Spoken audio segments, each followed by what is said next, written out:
بالله من الشيطان الرجيم. بسم الله الرحمن الرحيم. ولله ملك السماوات والأرض ويوم تقوم الساعة يومئذ يخسر المبطلون وترى كل أمة جاثية كل أمة تدعى إلى كتابها اليوم تجزون ما كنتم تعملون هذا كتابنا ينطق عليكم بالحق إنا كنا نستنسخ ما كنتم تعملون فأما الذين آمنوا وعملوا الصالحات فيدخلهم ربهم في رحمته ذلك هو الفوز المبين وأما الذين كفروا أفلم تكن آياتي تتلى عليكم فاستكبرتم وكنتم قوما مجرمين وإذا قيل إن وعد الله حق والساعة لا ريب فيها قلتم ما ندري ما الساعة إن نظن إلا ظنا وما نحن بمستيقنين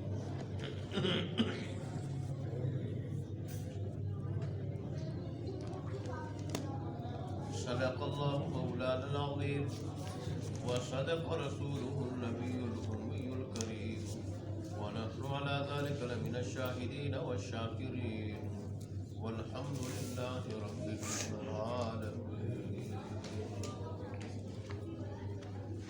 اللہ اکبر. سورہ جاسیہ میں اللہ تبارک و تعالیٰ کی وحدانیت اور وقوع قیامت کا ذکر ساتھ ساتھ چل رہا. اسی طرح رسالت کا تذکرہ بھی ہے اور قرآن مجید کی حقانیت و صداقت کا ذکر بھی ہے. البتہ زیادہ تر اس میں اللہ تبارک و تعالیٰ نے اپنی وحدانیت کے دلائل پہ زور دیا ہے اور ساتھ وقوع قیامت کا ذکر بھی نمایاں ہے. آج کی آیات بھی اسی سلسلہ کی کڑی ہے.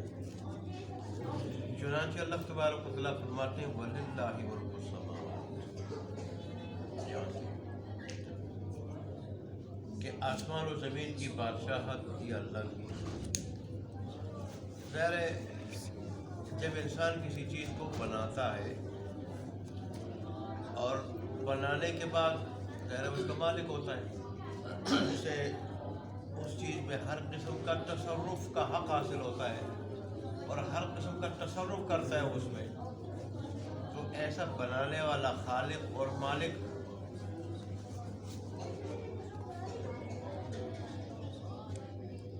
اسی کا اس چیز پہ پورا کنٹرول ہوتا ہے. اس چیز پہ پورا کنٹرول اسی کا ہوتا ہے. اللہ فرماتے ہیں اسی طرح کائنات کو بنایا میں نے لہذا اس کا مالک میں ہوں. بنایا میں نے مالک میں ہوں آسمانوں کو زمین. اور یہی وجہ ہے کہ مالک میں ہوں تصرف بھی میرا چلتا ہے. اور ظاہر جس کا کسی چیز پہ پورا تصرف چلتا ہو بنانے والا ہو تو اسی چیز پہ اس کی حکومت بھی ہوتی ہے. تو حقیقی بادشاہت حکومت کی میری ہے کائنات پہ. میں جب چاہتا ہوں کسی کو عارضی طور پہ دے دیتا ہوں, جس خطے کی چاہتا ہوں دے دیتا ہوں, جب چاہتا ہوں دے دیتا ہوں, جب چاہتا ہوں لے لیتا ہوں.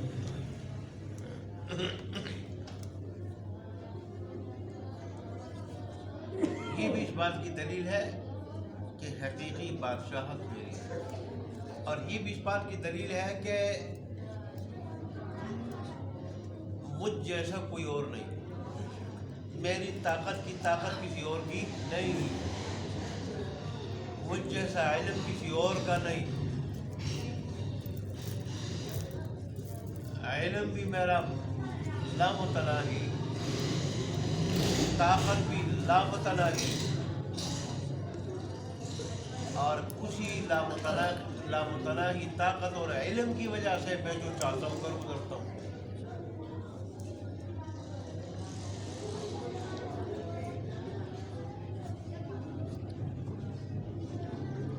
پھر آگے اللہ تبارک و تعالیٰ نے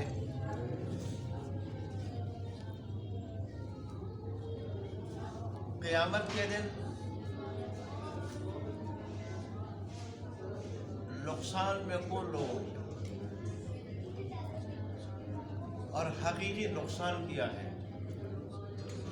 حقیقی نقصان کیا ہے؟ پھر قیامت کے دن اس حقیقی نقصان کے شکار کون لوگ ہوں گے وہ بتا دیں کہ باطل پرست لوگ، کافر، مشرک، منافق، بتی اور اللہ کے باغی اور نافرمان، یہ باطل پرست ہے کہ ان کی زندگی قرآن و حدیث کے خلاف، اللہ کے بھیجے ہوئے دستور کے خلاف گزرتی ہے، اور اللہ نے ضابطہ حیات بھیجا اس لیے کہ انسان اس کے مطابق زندگی گزارے۔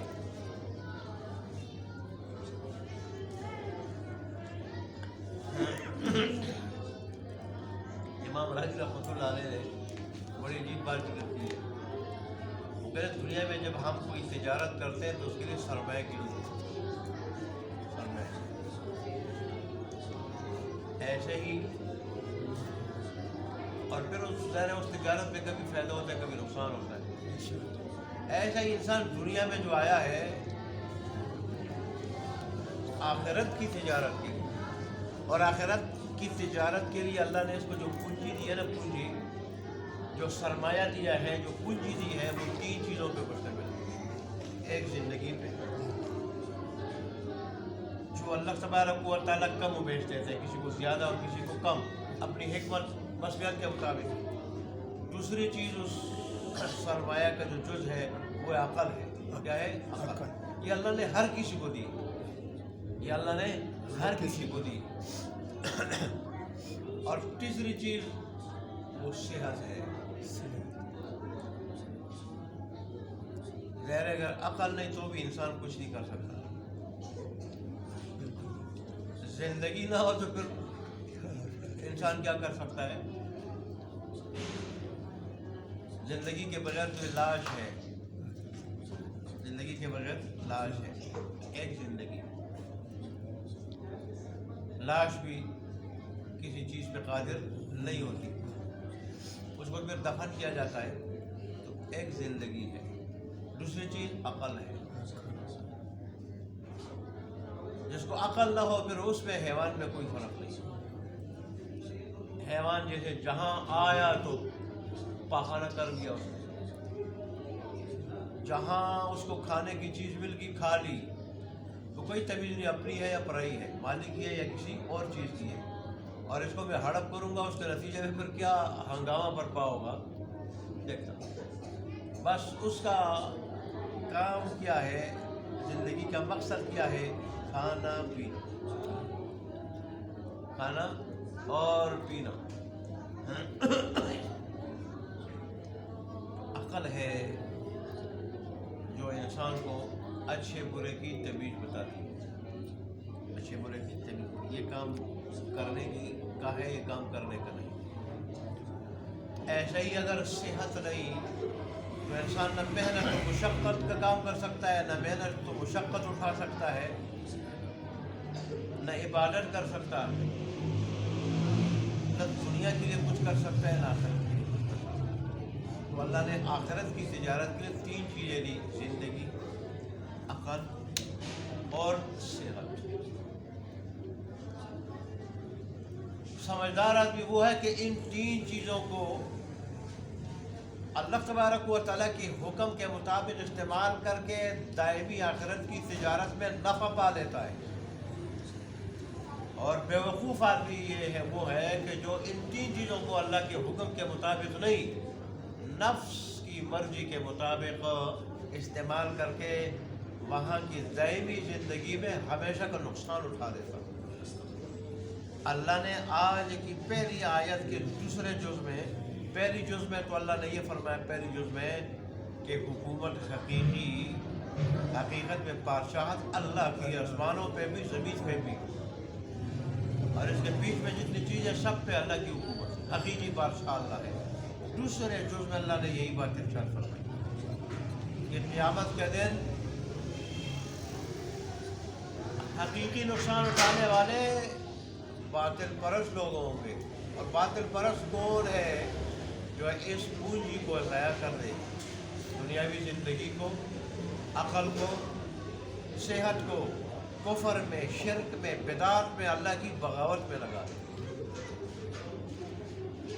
اللہ نے یہ چیزیں دی ہیں کہ اس کو اللہ کی اطاعت میں لگا دو، اطاعت میں، جو زندگی کو، جو عقل کو، جو صحت کو اللہ کی اطاعت میں لگائے گا۔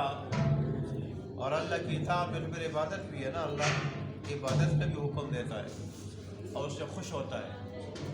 اطاعت میں لگائے گا، دائمی زندگی کی تجارت میں نفع پائے گا اور اس پونجی کو صحیح استعمال کرے گا۔ اور جو اس کو اللہ کی اطاعت میں نہیں لگائے گا تو پھر ظاہر اس پونجی کو صحیح استعمال نہیں کرے گا، پھر آخرت میں اس کو نقصان ہوگا۔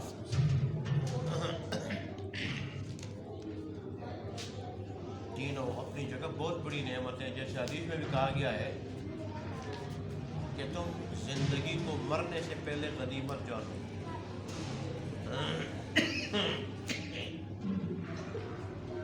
اور صحت کو بیماری سے پہلے غنیمت جانو۔ غنیمت جانو کیا مطلب؟ ان چیزوں سے آخرت کے لیے نفع اٹھاؤ، رب کو راضی کرنے کے لیے نفع اٹھاؤ، خبر اس کے کہ یہ چیزیں کیا ہو جائیں، ضائع ہو جائیں، یا موت آنے کے بعد یا بیماری آنے کے بعد ان چیزوں سے انسان کو ہاتھ دھونا پڑتا ہے۔ آگے پھر اللہ تبارک و تعالیٰ نے قیامت کی ایک ہولناک حالت اٹھائی کہ اے مخاطب، یا اللہ یا اپنے حبیب کو خطاب ہے، ان کے واسطے ہمیں بات سمجھائی جا رہی ہے، سب کو، سارے لوگوں کو، ساری انسانیت کو، کہ وہاں ہر گروہ، ہر جماعت گھٹنوں کے بل گری ہوئی ہو۔ اب یہ بھی ہو سکتا ہے کہ ڈر کے مارے، اگر ڈر کے مارے لیا جائے تو پھر یہ کہ تھوڑی دیر کے لیے یہ ہوگی، تھوڑی دیر کے لیے ہوگی، کس کے حق میں؟ انبیاء کے حق میں، نیک لوگوں کے حق میں، تھوڑی دیر کے لیے، تاکہ ان کو بھی کچھ سمجھ آ جائے کہ قیامت جو ہے نا بڑی خطرناک چیز ہے۔ یہاں کا حساب کتاب، محاسبہ اعمال، رب کے سامنے جانا حاضری خطرناک چیز ہے۔ اور پھر فوراً اللہ تبارک کی دوسری آیات میں، دوسری کہ وہ وہاں کی گھبراہٹ سے امن میں ہوں گے، اللہ فوراً جھلک دکھانے کے بعد فوراً ان کو اطمینان، امن نصیب کر دے گا۔ لیکن باغی اور کافر وہ ہمیشہ جب تک یہ دن ہے گھبراہٹ میں ہوں گے، اور پھر ظاہر ہے ان کی گھبراہٹ جب جاننے میں جائیں گے اور بڑھ جائے گی، اور بڑھ جائے گی۔ البتہ یہ اگر اللہ تبارک و تعالیٰ کے سامنے ادب کے اظہار کے لیے ہو، ادب کے اظہار کے لیے، تو ادب کا اظہار تو سارے کریں گے، جو باقی تھے وہاں بھی وہ ادب پہ کیا ہو جائیں گے، مجبور ہو جائیں گے حقیقت حال لے کے۔ اور اللہ کے انبیاء نیک بندے تو دنیا میں بھی اللہ کا ادب احترام کرتے تھے، تو وہاں بھی ادب احترام میں ہوں گے۔ بہرحال یہ حالت انسان کی کہ گھٹنوں کے بل کبھی یہ بیٹھتا بھی ہے اور کبھی گر بھی جاتا ہے۔ زلزلے کے دوران آپ نے دیکھا ہوگا کہ وہ آدمی کھڑا نہیں ہو سکتا، ہر آدمی پھر ڈر کے مارے، گھبراہٹ کے مارے، اور زمین ہل رہی ہوتی ہے، کچھ گھبراہٹ ہوتی ہے کس کی، کہ ابھی کوئی میں زمین کے اندر نہ چلا جاؤں، بلڈنگ کے نیچے نہ دب جاؤں، یہ گھبراہٹ ہوتی ہے۔ اور کچھ اس کا اپنا روب ہوتا ہے زلزلے کا، کچھ وہ حالت ایسی ہوتی ہے، حالت جو اس حالت کی وجہ سے آدمی ٹہر نہیں سکتا، کھڑا نہیں ہو سکتا، گر جاتا ہے، آدمی گر جاتا ہے۔ یہاں تک کہ آپ نے دیکھا ہوگا کہ گاڑیوں سے لوگ اتر کے زمین پہ بیٹھ جاتے ہیں، یہاں تک کہ درختوں سے پرندے جو ہے نا وہ اتر کے اپنے پر بچھا دیتے ہیں، زمین پہ بیٹھ جاتے ہیں اور پر بچھا دیتے ہیں۔ ایسی آ کے کوئی ٹک نہیں سکتا، ایک تو حالت ایسی ہوتی ہے ٹک نہیں سکتا کوئی، اور دوسرا گھبراہٹ بھی ہوتی ہے۔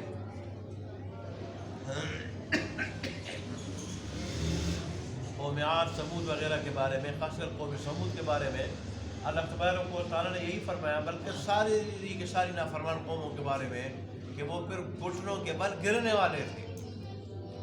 جب زلزلہ آتا ہے، زمین کو اللہ ہلاتا ہے، تو پھر انسانی عموماً گھٹنوں کے بل گرتا ہے۔ تو وہاں بھی انسانیت کی کیا ہوگی، یہی حالت ہوگی، کوئی ڈر کے مارے،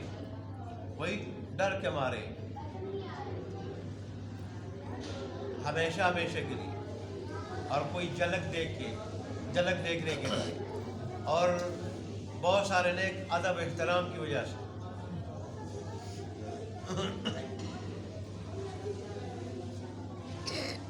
کیا ہوگا؟ گھٹنوں کے بل گرے ہوئے ہوں گے یا بیٹھے ہوئے ہوں گے، اور پھر دیکھیں قیامت کا منظر اللہ نے بار بار تقریباً قرآن کی 1/3 قیامت کے ذکر پہ مشتمل ہے۔ 1/3 قرآن، اتنی عظیم الشان کتاب میں 1/3 گویا کہ 10 سپارے کس پہ مشتمل ہے؟ 30 سپاروں میں سے قیامت کے ذکر۔ اللہ نے اتنا خبردار کیا وہاں کے حالات کہ کل کسی انسان کو یہ نہ کہنا پڑے، کوئی کہہ نہ سکے یہ کہ اللہ قیامت کے بارے میں ہم نے سنا نہیں تھا، قیامت کے حالات سے اور اس قدر حالات سے ہمیں خبر نہیں تھی۔ تھوڑا وہ تذکرہ تھا لیکن اتنے خطرناک حالات اس کا میں نہیں پتا، اللہ نے سب کچھ بتا دیا وہاں۔ اللہ اکبر۔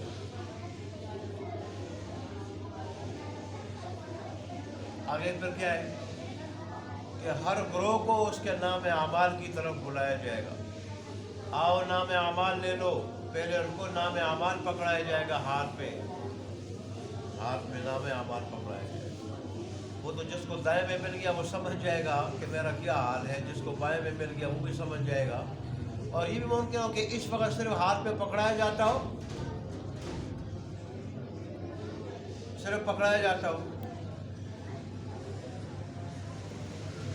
دوبارہ نام اعمال پہ نہ پکڑایا جائے گا۔ ایک صحابی رسول حضرت غالباً عبداللہ نام تھا، بیمار تھے، لوگ عیادت کے لیے جاتے اور روتے تھے، تو لوگوں نے پوچھا آپ کیوں رو رہے؟ رسول اللہ نے آپ کو کیا زندگی میں بشارت نہیں سنائی؟ کہنے کہ بے شک سنائی، لیکن رسول اللہ صلی اللہ علیہ وسلم نے یہ ارشاد فرمایا کہ قیامت کے دن بعض لوگ اللہ تبارک و تعالیٰ کی دائیں مٹھی میں ہوں گے، بعض بائیں مٹھی میں۔ دائیں مٹھی والے جنت میں جائیں گے، بائیں مٹھی والے جہنم میں جائیں گے، پتہ نہیں میں کس مٹھی میں ہوں گا۔ مجھے یہ چیز رلا رہی ہے اور اس کی مجھے فکر پڑی ہوئی ہے کہ اگر بائیں میں ہوا تو پھر تو جہنم میں جائے گا، تو پھر تو تیرا وہاں جو ہے کیا ہو جائے گا؟ وہ تباہی ہوگی، بربادی ہوگی، تو ہلاک ہو جائے گا وہاں جا کے۔ اس لیے میں رو رہا ہوں۔ تو بہرحال ہاتھ میں ملنے کے بعد تو اندازہ ہو جائے گا، لیکن ہاتھ میں ملنے سے پہلے جب بلائے جا رہے کیا وہی نام اعمال لے لو، اب ہر ایک کیوں ڈر رہا ہوگا کہ لے لو، اب کس ہاتھ میں ملے گا، اس میں یا اس میں؟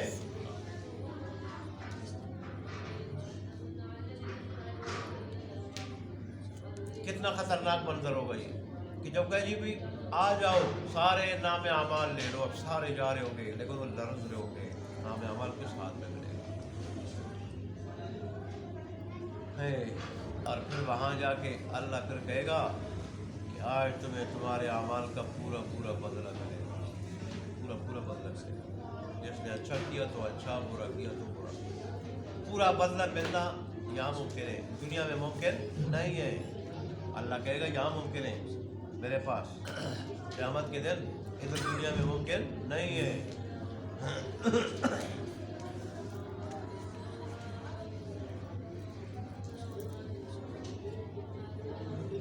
اور پھر اللہ تبارک و تعالیٰ کہے گا نام اعمال دیتے وقت، لو یہ وہ دفتر ہے کہ جو بالکل تمہارے بارے میں ٹھیک بتائے گا، ٹھیک، اس میں ذرہ برابر بھی گڑبڑ نہیں ہوگی۔ تمہارے اعمال سے تو میں بھی باخبر تھا، لیکن اس کے باوجود فرشتوں سے میں نے لکھایا کہ کسی کو اعتراض کا اور انکار کا موقع نہ ملے۔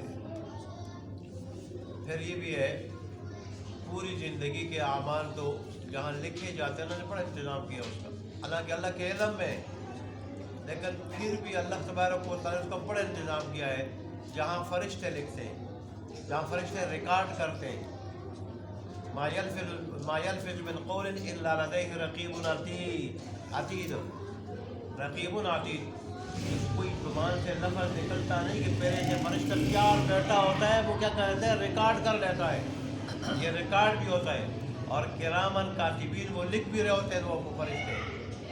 اس کے ساتھ ساتھ اللہ تبارک و تعالیٰ اس کے اعمال اچھے یا برے حضرت انسان کے نفس میں اللہ تبارک و تعالیٰ جمع بھی کر رہا ہوتا ہے، اور انسان کے سارے اعمال اس کے اعضاء کے ساتھ چمٹے ہوتے ہیں، اعضاء کے ساتھ، اعضاء میں وہ اعضاء اس کے ساتھ چمٹے ہوتے ہیں، اعضاء میں بھی جمع ہو رہے، نفس میں جمع ہو رہے۔ یہی ہو رہا ہے کہ قیامت کے انکار کرے گا تو اعضاء بولے، ہاتھ پاؤں کھالے رانے یہ چیزیں ساری بولے، اور نام اعمال بھی بالکل ٹھیک بولے گا۔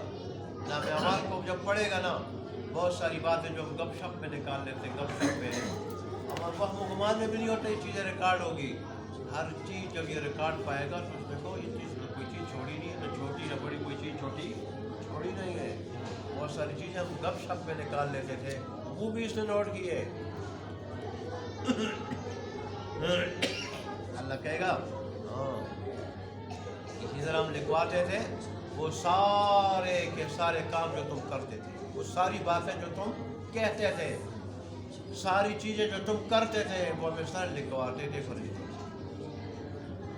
اللہ پھر تبارک و تعالیٰ پھر یہ بھی کہے گا کہ جو لوگ ایمان لائے، جو پونجی کی بات کر رہا تھا نا، جنہوں نے پونجی کو ایمان میں، نیک اعمال میں، معاملے اور الفاظ میں استعمال کیا، اطاعت میں ساری چیزیں آ جاتی ہے، لام معنی لفظ ہے قرآن کے الفاظ میں کہ جنہوں نے پونجی خرچ کی ایمان پہ، ایمان لے آئے، اور جملہ ایمانیات پہ ایمان لائے، اور نیک اعمال پہ وہ پونجی خرچ کی جو اللہ نے زندگی میں دی ہے، دنیا میں دی ہے، 3 چیزوں پہ مشتمل، زندگی، عقل اور صحت۔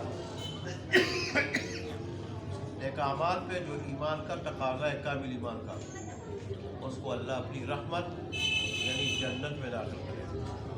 جنت اللہ کی رحمت کا مقام ہے، وہاں تو رحمت ہی رحمت ہے اور بے شمار نعمتیں، اور اللہ نے فرمایا ذالک هو الفوز المبین، یہی کھلی کامیابی ہے، کھلی کامیابی، یہی واضح اور سری کامیابی ہے جو جنت میں چلا جائے، کیونکہ وہاں دیدار الہی بھی ہے، وہاں اللہ کی رضا کا اعلان بھی ہوگا، وہاں موت ہمیشہ کے لیے ذبح ہو جائے گی، ختم ہو جائے گی، وہاں جوانی بھی ہے، 33 سال کی عمر کی جوانی بھی ہے، اور دنیا کی 4000 مردوں کے برابر طاقت، 130 فٹ طاقت، دائمی خوشی، دائمی صحت۔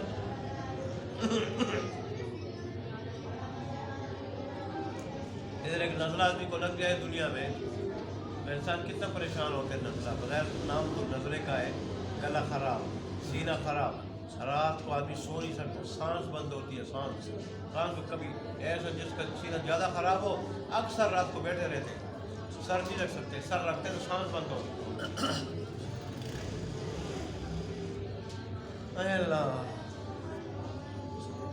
اور جن لوگوں نے کفر کیا، پونجی کو ضائع کیا، وہ جب وہاں معذرت کریں گے نا، معذرت یا قرآن میں تو پورا ذکر نہیں، حدیث میں اس کا ذکر، یا دوسری جگہ میں اس کی تفسیر ذکر ہوتی ہے قرآن کی، قرآن بعض کی تفسیر کر رہا ہوتا ہے، یہ معذرت کریں گے کہ اللہ معاف کر دے، پھر نہیں کریں گے، معاف کر دے، نہیں کریں گے، اللہ دنیا میں واپس بھیج دے، دوبارہ جو ہے یہ عمل نہیں کریں گے، اللہ یہاں سے نکال لے، اس عذاب سے بچا لے، تو اس پہ پھر اللہ تبارک و تعالیٰ کہے گا کیا تو پھر میری آیتیں نہیں پڑھی جاتی، میری آیتیں نہیں پڑھی جاتی، ان آیتوں میں اس بات کا تذکرہ نہیں تھا کہ قیامت کے اللہ کے باغی اور نافرمان کا بہت برا حال ہوگا، بہت برا حال ہوگا، اور ادھر پھر وہ چیخیں گے، چلائیں گے، معذرت کریں گے، اور پھر دوبارہ دنیا میں جانے کی درخواست کریں گے، مہلت مانگیں گے کہ ہمیں اپنی رضا حاصل کرنے کے لیے، تجھے راضی کرنے کے لیے تھوڑی مہلت دے دو۔ قرآن نے نہیں بتایا تھا میری یاد میں کہ وہاں مہلت نہیں ملے گی، مہلت دنیا تک ہے، دنیا تک، دنیا ختم ہو گئی پھر مہلت نہیں ملے گی، کیا میری آیات نے یہ باتیں نہیں بتائی تھی؟ آیتیں تو تم پہ آئی تھی، کسی کو قرآن میں کیوں خود کہیں گے کیوں نہیں آئی تھی، لیکن ہماری بدبختی ہم پہ غالب آ گئی تھی، ہماری بدبختی ہم پہ غالب آ گئی تھی، اللہ کہے گا کہ تم نے تکبر کیا میری آیات سے، اللہ کی آیات پہ عمل کریں گے تو ہماری چودراہٹ ختم ہو گئی، ہماری سرداری ختم ہو گئی۔ جس پیغمبر کی بات مانیں گے اس کی دنیاوی پوزیشن ٹھیک نہیں ہے، پھر وہ مجبور ہوگا، ہم تابع ہوں گے، ہمیں ان کے پیچھے چلنا پڑے گا۔ ہم سردار ہیں، اس کو تو چاہیے ہمارے پیچھے چلے۔ دنیا پرستی نے، دنیا پسندی نے تمہیں کیا کر دیا؟ اللہ کے انبیاء کی تحقیر کرنے پہ تمہیں مجبور کر دیا، اور اس دنیا پرستی کی وجہ سے تم نے کیا کیا؟ میری آیات کو ماننے سے، ان پہ عمل کرنے سے تکبر کیا۔ میری آیات کو مان کے ان کے مطابق چلنا، ان کے مطابق چلنا جو تم نے اپنی شان کے خلاف سمجھا۔ کوئی بہت بڑے آئے تھے، گندگی کے ڈھیر بنائے بدبودار پانی سے میں، پیٹ میں بھی تم گندگی کا ڈھیر اٹھاتے تھے، اور کچھ لمحے کے بعد پھر لیٹرینوں میں اور واش روموں میں تم جو کیا کرتے تھے، وہاں بھی گندگی کا ڈھیر نکالتے تھے، اور تم نے کچھ چند دنوں کے بعد، کچھ وقت کے بعد تم نے مٹی میں جا کے اس ناک کو مٹی کے حوالے کرنا تھا، اس ناک نے مٹی سے بھرنا تھا، لیکن تم نے کیا کیا؟ اپنے آپ کو بڑا سمجھا۔ انسان ہے، جب یہ جہالت پہ آ جائے تو پھر اس سے بڑھ کر جاہل بھی کوئی نہیں، اس سے بڑھ کے احمق بھی کوئی نہیں ہے، اگر وہی کی رہنمائی شامل حال نہ ہو۔ اور تم، اللہ نے فرمایا تم مجرم بن گئے تھے، میرے مجرم بن گئے تھے، تمہیں اس کی پرواہ نہیں تھی دنیا میں۔ ہم مجرم ہے کس کے؟ اللہ کے۔ باغی ہے کس کے؟ اللہ کے۔ اور اللہ کی بغاوت، اس کا مجرم بننا، یہ بڑا خطرناک۔ دنیا میں تو معمولی حیثیت کے آدمی اس کے مجرم بننے سے بھی تم ڈرتے تھے کہ خراب کر دے گا، نقصان پہنچا دے گا۔ رب العالمین صاحب ہے، میرے مجرم بننے کی تمہیں کوئی پرواہ نہیں، میرے مجرم بنے رہے۔ اب اس کو چکو، تمہارا ٹھکانہ یہی ہے اور تمہارا حشر یہی ہے جو تم دیکھو۔ اللہ میں وہاں کی جو ہے نا ہولنا جی سے بچائے، اللہ تبارک و تعالی وہاں ہمیں اپنے نیک بندوں کے ساتھ رکھے، انبیاء کے ساتھ، شہداء کے ساتھ، صدیقین کے ساتھ۔ دیکھیں ترجمہ، وَلِلَّهِ مُلْكُ السَّمَاوَاتِ، اور اللہ کے لیے ہی ہے بادشاہت آسمانوں کی، سماوات آسمان، والارض اور زمین کی، ارض زمین، وَيَوْمَ تَقُومُ السَّاعَةُ، اور جس دن قیامت قائم ہوگی، جس دن قیامت قائم ہوگی،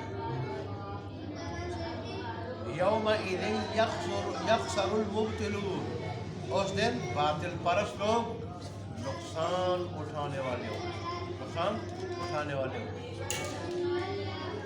وَتَرَىٰ كُلَّ أُمَّةٍ جَاثِيَةً، اور آپ دیکھیں گے ہر گروہ کو گھٹنوں کے بل گرنے والا، گھٹنوں کے بل گرنے والا۔ اسی لفظ سے اور اسی ٹکڑے سے اور اسی لفظ سے اس کا نام کیا ہے؟ سورہ جاثیہ۔ جاثیہ کا معنی، لفظی معنی ہے گھٹنوں کے بل گرنے والا۔ كُلُّ أُمَّةٍ تُدْعَىٰ إِلَىٰ كِتَابِهَا، ہر گروہ کو بلایا جائے گا اس کے نام اعمال کی طرف، نام اعمال کی طرف۔ اليوم، پھر اللہ کہے گا ان سے، اليوم تجزون ما كنتم تعملون، آج تمہیں بدلہ دیا جائے گا ان کاموں کا، ان اعمال کا جو تم کرتے تھے۔ هذا كتابنا ينطق عليكم بالحق، یہ ہماری کتاب یعنی نام اعمال، نام اعمال یہ بول رہے ہیں تمہارے بارے میں ٹھیک ٹھیک، بالحق ٹھیک ٹھیک۔ اِنَّا كُنَّا نَسْتَنسِخُ، بے شک تھے ہم لکھاتے، لکھواتے، مَا كُنتُمْ تَعْمَلُونَ، وہ اعمال جو تم کرتے تھے۔ فَأَمَّا الَّذِينَ آمَنُوا، بہرحال وہ لوگ جو ایمان لائے، وَعَمِلُوا الصَّالِحَاتِ، انہوں نے نیک اعمال کیے، نیک کام کیے، اچھے کام کیے، فَيُدْخِلُهُمْ رَبُّهُمْ، داخل کرے گا ان کا رب برحمت، اپنی رحمت میں، ذَلِكَ هُوَ الْفَوْزُ الْمُبِينُ، یہی ہے کھلی کامیابی، واضح کامیابی۔ وَأَمَّا فَأَمَّا الَّذِينَ كَفَرُوا، اور بہرحال وہ لوگ جنہوں نے کفر کیا ان سے کہا جائے گا، کیا کہا جائے گا؟ اَفَلَمْ تَكُنْ آیَاتِی، جب وہ معذرت کریں گے، مہلت مانگیں گے، اَفَلَمْ تَكُنْ آیَاتِی تُتْلَىٰ عَلَيْكُمْ، کیا نہیں تھی میری آیاتیں کہ تم پہ پڑھی جاتی تھی، کہ تم پہ پڑھی جاتی تھی، کیا نہیں تھی میری آیتیں کہ تم پہ پڑھی جاتی؟ فَاسْتَكْبَرْتُمْ، بس تم نے تکبر کیا، وَكُنْتُمْ قَوْمًا مُجْرِمِينَ، اور تھے تم لوگ مجرمین۔